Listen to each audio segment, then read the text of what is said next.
Elendil and his men escaped the destruction of Númenor and sailed to Middle-earth. Storm separated their ships and they landed in different spots. Elendil created the kingdom of Arnor in the north, while his sons Isildur and Anarion founded Gondor in the east. For 100 years, Sauron was regaining his strength in Mordor. Finally, he was ready to attack yet again.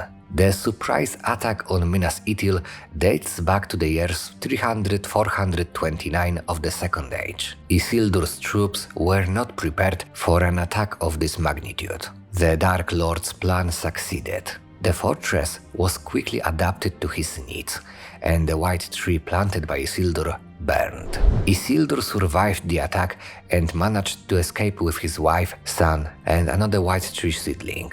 Together they marched west to Elendil while Anarion defended Osgiliath and kept Sauron's forces in check. Elendil made a deal with elf leader Gil-galad. Understanding the threat posed by Sauron's return, Gil-galad agreed to an alliance binding the Dúnedain and the elves. The alliance armies met at Amon's Sul, from where they moved to Rivendell. The alliance spent 3 years in Imladris. It was a period of deliberation, planning, rearrangement of troops, and sending messengers to the remaining free people of Middle-earth. In 3434 of the Second Age, the army of the Last Alliance crossed by Misty Mountains. After reaching Gladden Fields, further regroupings took place. The alliance was joined by the dwarves of Khazad-dûm as well as the elves of the Green Forest led by Orofer and the elves of Lórien led by Amdir. There were no people from the White Mountains who had once sworn allegiance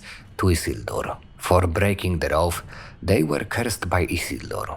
You may know them as the army of the dead from Lord of the Rings, but I digress. The army moved on, and after learning of the power that was coming towards him, Sauron knew that he had to somehow weaken them or at least stop them. His choice fell on the lands inhabited by Entwives, because their gardens were located north of the entrance to Mordor. The Dark Lord commanded to burn the whole land. The area never rose from it, and it is later known as the Brown Lands. The Entwives living there are gone forever.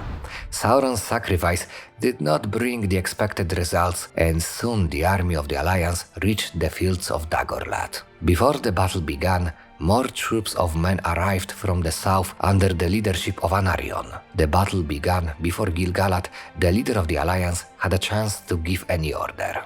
The forest elves, who did not want to submit to their brothers, thoughtlessly moved forward, led by Orofer and Amdir. Despite a big heart to fight, the commanders overestimated their skills and misjudged the situation on the battlefield. The number of Mordor's troops crushed them. In addition, the forest elves were not as well equipped as their noble brothers from Lindon. Orofer had fallen during the first attack. Amdir's army was cut off shortly afterwards. The orcs pushed them into the marshes. Half of Amdir's troops, including him, were murdered there. Gil-galad finally gave the order to attack, and after a bloody battle that lasted nights and days, the forces of the Alliance managed to push Sauron's forces through Cirith Gorgor inside Mordor. After getting into Dark Lands, the victory was closer than ever. The orcs fled towards Barad-dûr, and the army of the Alliance chased them. However, the Black Tower could not be breached.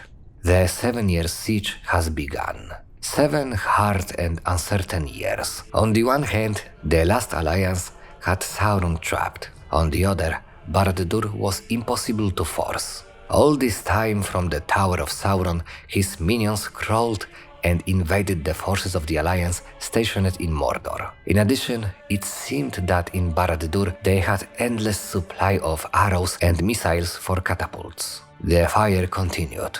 The armies of the Last Alliance suffered great losses.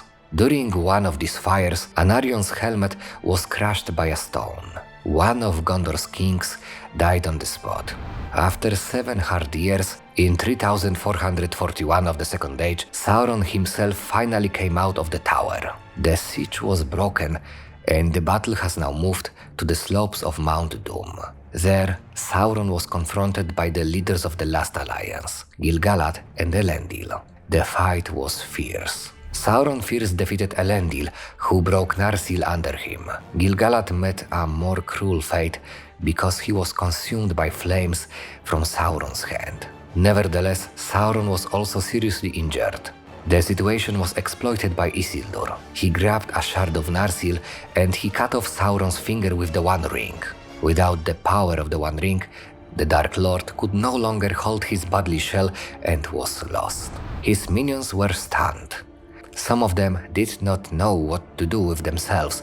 Those sober-minded tried to escape. The Last Alliance soldiers killed as many as they could.